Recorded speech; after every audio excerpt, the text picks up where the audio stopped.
Ça se précise à moins d'un mois de la Coupe du Monde. Didier Deschamps a donné les 30 joueurs sur lesquels il compte pour partir au Brésil. 23 plus 7 réservistes, pas de grosses surprises. Michael Landreau est préféré à Ruffier aux côtés de Lloris et Mandanda. Chez les défenseurs, on retrouve Debuchy, Sagna, Koscielny, Mangala, Varane, Sakho et Vraidigne. Ensuite, Cabaye, Matuidi, Pogba, Valbuena, Grenier, Mavouba et Sissoko constitueront le milieu de terrain. Et puis enfin Benzema, Giroud, Ribéry, Griezmann et Rémy sont eux choisis pour animer l'attaque. Didier Deschamps qui a par ailleurs voulu éviter les psychodrames, les réservistes doivent se tenir prêts. C'est peut-être pas la meilleure solution, mais c'est la moins mauvaise, parce que ça me permet d'avoir 23 joueurs qui sont aujourd'hui concernés et qui se préparent avec un état d'esprit pour aller jouer cette compétition.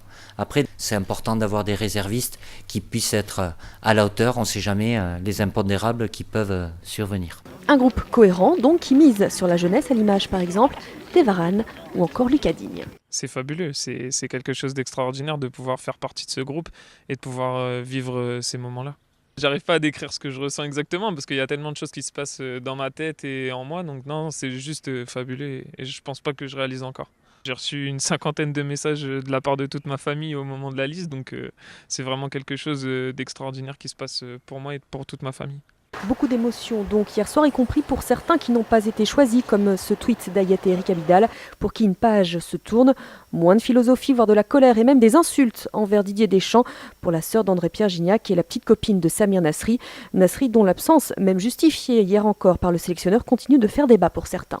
En ne voyant pas Samir Nasri, on se pose pas mal de questions, parce que c'est vrai que sur ses performances ou sur la saison qu'il a réalisée avec Manchester City, il a été énorme. Après, tu sais, c'est une décision, c'est la décision du sélectionneur de prendre des garçons pour partir en étant dans un état d'esprit irréprochable, que tout le monde adhère, que tout le monde tire dans le même sens.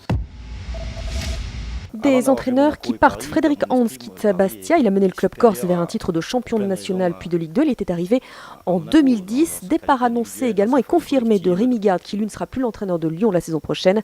Après 3 ans passés sur le banc de l'OL, il a besoin de prendre du recul. Jean-Michel Aulas aimerait faire venir Juninho.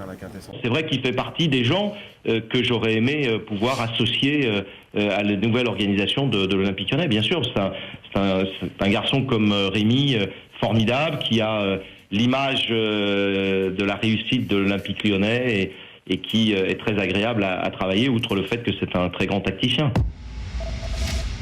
Nasser Boigny a remporté la 4e étape du Giro à Bari. 2 chutes ont fait exploser le peloton dans les 3 derniers kilomètres. C'est la première victoire du Français dans un grand tour. Michael Matthews reste en rose. Quel retour de la...